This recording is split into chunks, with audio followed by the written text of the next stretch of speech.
Rajya Sabha elections के बाद जो कि टाई हुआ, जिसमें पर्ची जो खुली वो भारतीय जनता पार्टी के उम्मीदवार की खुली, उसके बाद अटकलें लगने लगी कि सरकार गिर रही है, सरकार जा रही है।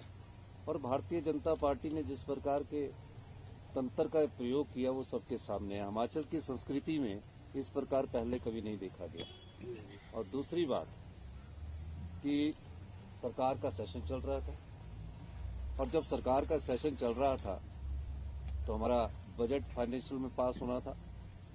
उस समय मेरे सामने एक न्यूज आई जिसका कि मैं खंडन खुद नहीं करना चाहता, मुझे पता भी नहीं था, मैं तो ऊपर अपने चैम्बर में बैठा हुआ था, कि मुख्यमंत्री जी ने इस्तीफा दे दिया। अब पता नहीं कहां से ये न्यूज आई। अगर मेरे को इस्तीफा देने के लिए बोला होता तो फिर हाईकमांड का कोई लीडर बोलता तब तो बात थी, पर वो न्यूज चली, फिर मैंने उसका खंडन किया। वो एक षड्यंत्र के तहत न्यूज चल रही थी ताकि जब हमारा फाइनेंशियल वोटिंग हो उस समय हमारे संख्या कम हो जाए।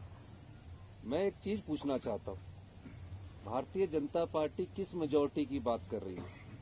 25 उनके विधायक हैं। राज्यसभा में विप लागू नहीं होता जिन 6 विधायकों ने वोट क्रॉस किया। 3 आजाद विधायक बीजेपी की विचारधारा से आते हैं, उन्होंने उनको वोट डालना तो हमें पता था। और जब हमारी वोटिंग हुई, पूरा हल्ला किया उन्होंने। पहले तो मार्शल को गले से पकड़ा, किसी न किसी तरह सत्ता की भूख उनको लड़ाई और झगड़े करने पर उतारू थी। सीआरपीएफ आई यहाँ, हरियाणा पुलिस आई यहाँ, उनके हेलीकॉप्टर पूरे दिन यहाँ मंडराते रहे। विधानसभा का गेट तोड़ा उन्होंने। और उसके बाद देखिए, हमने सिर्फ 15 विधायक को निष्कासित किया जो उनका मिसबिहेवियर था, मार्शल के साथ उन्होंने बदतमीजी की। फिर उसके बाद स्पीकर का फैसला था, हमने रेजोल्यूशन मूव किया, स्पीकर ने स्वीकार किया। उसके बाद जो 9 विधायक थे, जिसमें 6 कांग्रेस के बागी विधायक थे और 3 थे, उनको तो किसी ने निष्कासित नहीं किया गया। उनको तो अंदर बैठ के विरोध करना चाहिए था। और उन 6 विधायक तो अभी उनके खिलाफ डिस्क्वालिफिकेशन भी नहीं हुई थी, वो अंदर आ जाते तो डिस्क्वालिफिकेशन से भी बच जाते। वो क्यों नहीं आए?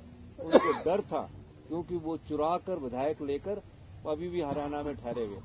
हिमाचल की जनता को ये विधायक नहीं फेस कर पाएंगे, ये मैं आज आपको कहना चाहता हूँ। हमने ईमानदारी से सरकार चलाई है, हमने लोगों की समस्याओं का जब से निपटारा करना शुरू किया है, ये लोग किसी न किसी राजनीतिक षड्यंत्र से कांग्रेस की सरकार को गिराने का दायित्व कर रहे हैं। मैं आज फिर भी कहता हूँ, हम निश्चित तौर पर हमारी सरकार हिमाचल प्रदेश में, और 5 साल हम हिमाचल प्रदेश में हमारी सरकार चलेगी। आप लोगों की सरकार है, जनता की सरकार है ये, इसमें हम कोई दूसरी बात नहीं कहना चाहते। और मैं ये भारतीय जनता पार्टी के नेताओं को कहना चाहता हूँ कि जिस प्रकार की ओछी राजनीति का परिचय वो दे रहे हैं, ना मेजोरिटी है ना वो कुछ है, वो सरकार गिराने की कोशिश कर रहे हैं, उस प्रकार का जनता जवाब देगी।